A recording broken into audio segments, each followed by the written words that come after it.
آج کی میں ویڈیو میں اپنے مکتب کا ایک طالب علم ہونے کی حیثیت سے یہ گزارش کروں گا کہ پہلا سوال یہ ہے کہ اگر آپ اس بل کو منظور کروانا چاہتے ہیں اور اس کو قانون بنانا چاہتے ہیں اور اس کی سزاؤں میں اضافہ چاہتے ہیں، ہم قطعاً کوئی اعتراض نہیں کریں گے۔ پوری ملت تشیع، پورے مکتب آل محمد جو ہے وہ اس کا خندہ پیشانی سے استقبال کرے گا، یوم تشکر منائے گا اس قانون کو بننے کے بعد۔ لیکن آپ کو اس سے پہلے ہم سے ایک ڈیبیٹ کرنی پڑے گی۔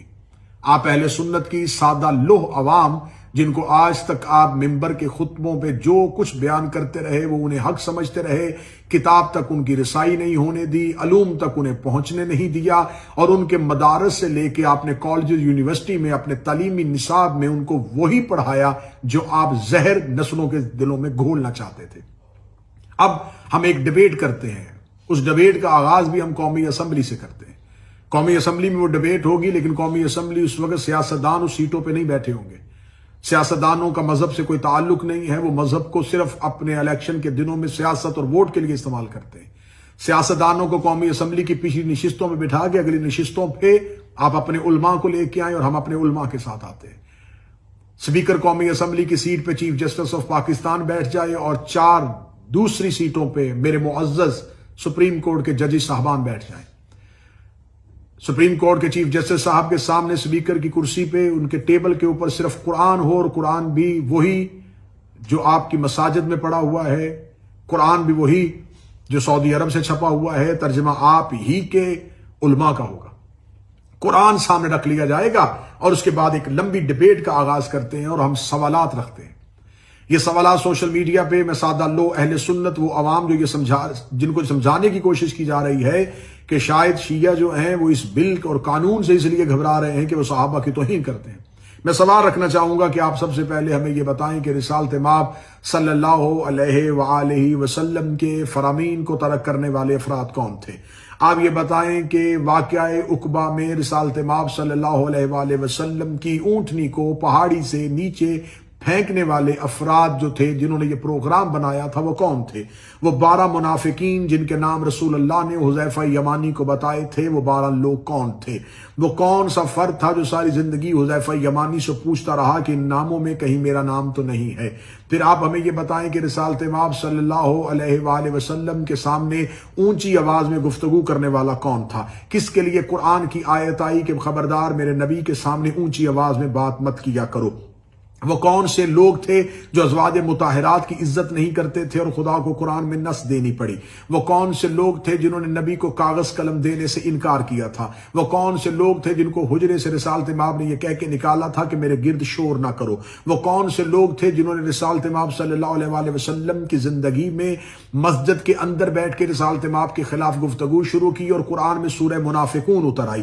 وہ قرآن میں سورہ منافقون کی آیات جو تھی وہ آیات کافروں کے لیے نہیں تھی، یہودیوں کے لیے نہیں تھی۔ ان آیات کے مصداق اس دور کے کون سے افراد تھے؟ بعد از رسول جناب رسالت مآب کی دنیا سے جانے کے بعد آپ ہمیں بتائیں کہ رسالت مآب کے جنازے پہ شامل ہونے والے افراد کون تھے؟ جن کو رسول کے بعد خلافت اور حکومت ملی، وہ جنازہ پیغمبر میں کہاں تھے؟ وہ رسول پاک کی تدفین اور تکفین کے وقت کہاں پر موجود تھے؟ رسالت مآب صلی اللہ علیہ وآلہ وسلم کا جنازہ کس نے پڑھایا اور کتنے افراد رسول کے نماز جنازہ میں شریک ہوئے؟ بعد از رسول جناب رسالت مآب کے جانے کے بعد سقیفہ بنی سعدہ میں جو خلافت تقسیم ہوئی، جو اجماع ہوا، وہاں پر جو شور ہوا تھا، وہ شور کرنے والے افراد کون تھے؟ سعد بن عبادہ انصاری قبیلہ خزرج کے سردار کو وہاں پر مکوں، تھپڑوں اور ٹھڈوں کے ساتھ مارنے والے افراد کون تھے؟ جن لوگوں نے بیعت خلیفہ کی نہیں کی تھی، ان کے خلاف شورش برپا کرنے والے کون تھے؟ منکرین زکوٰۃ کا بہانہ بنا کر قبائل پہ حملہ کروا دینا اور مالک بن نویرہ کو قتل کرنے والا فرد کون تھا؟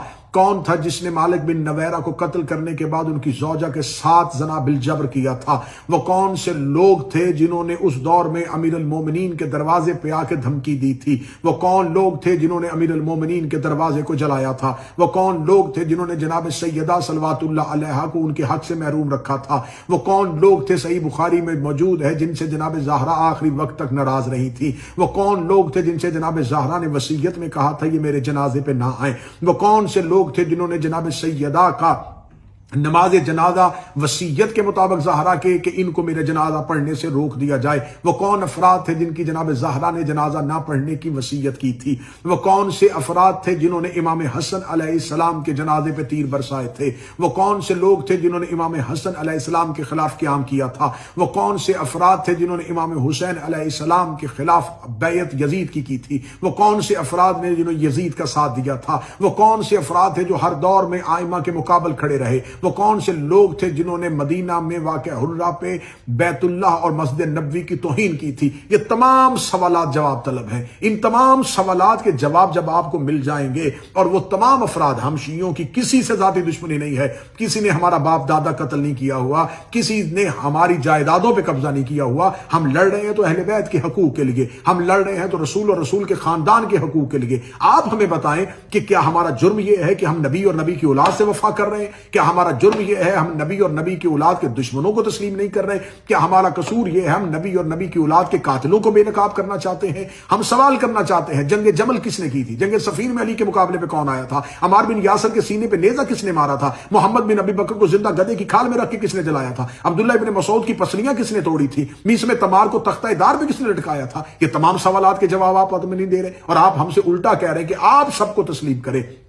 پہلے آپ کو بتانا پڑے گا، قاتل علیحدہ کرنے پڑیں گے، مقتول علیحدہ کرنے پڑیں گے، ظالم علیحدہ کرنے پڑیں گے، مظلوم علیحدہ کرنے پڑیں گے، مومنون علیحدہ کرنے پڑیں گے، منافقون علیحدہ کرنے پڑیں گے۔ جس دن آپ نے خلوص سے دل اور صاف نیت کے ساتھ یہ کام سر انجام دے دیا، قرآن اور آپ ہی کی احادیث کی کتابوں سے آپ نے نبی کی توہین کرنے والوں کو، رسول اللہ کی توہین کرنے والوں کو، اہل بیت کی توہین کرنے والوں کو مجرم ڈکلیئر کر دیا، اس کے بعد جو افراد بچ جائیں گے وہ محبان رسول اور اہل بیت رسول ہوں گے۔ ان صحابہ کے پاؤں کی جوتی کے تلوے پہ لگی ہوئی مٹی بھی ہم شیعہ اپنی آنکھوں کا سرما بنائیں گے، ان اصحاب پیغمبر کو ہم معتبر سمجھیں گے، ان کی توہین کرنے والے کو ہم سزائے موت کا قانون بننے کی حمایت بھی کریں گے، ساتھ بھی دیں گے، اور یہ زور اور مطالبہ بھی کریں گے کہ ایسا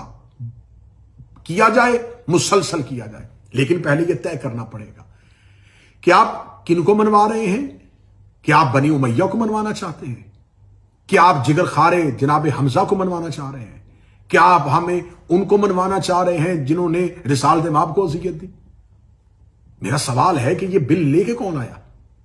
جماعت اسلامی کے ایک رکن قومی اسمبلی۔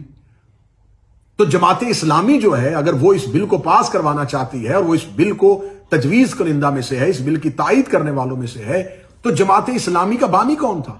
مولانا ابو العلا مودودی۔ تو پھر جماعت اسلامی کو مولانا مودودی کو تسلیم کرنے سے انکار نہ کرنا پڑے گا، کیونکہ مولانا مودودی نے خلافت و ملوکیت لکھ دی ہے۔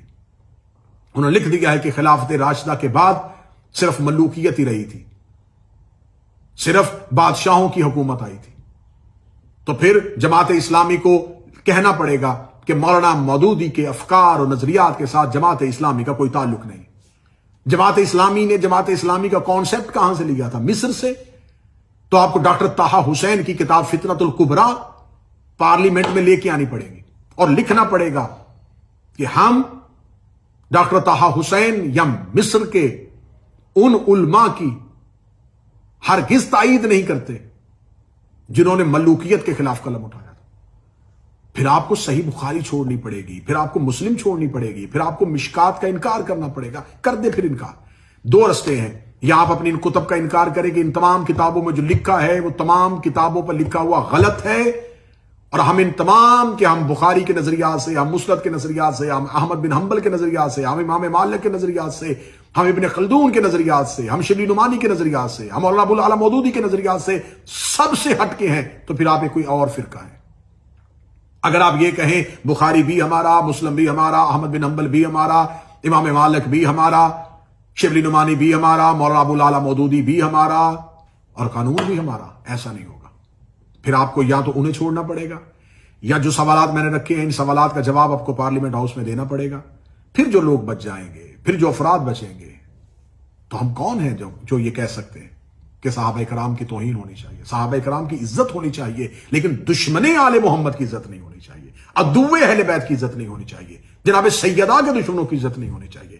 ہمارا تو صرف اتنا ہی مطالبہ. اگر یہ ہمارا مطالبہ غلط ہے تو میرے اہل سنت عوام جو سن رہے ہیں وہ بتائیں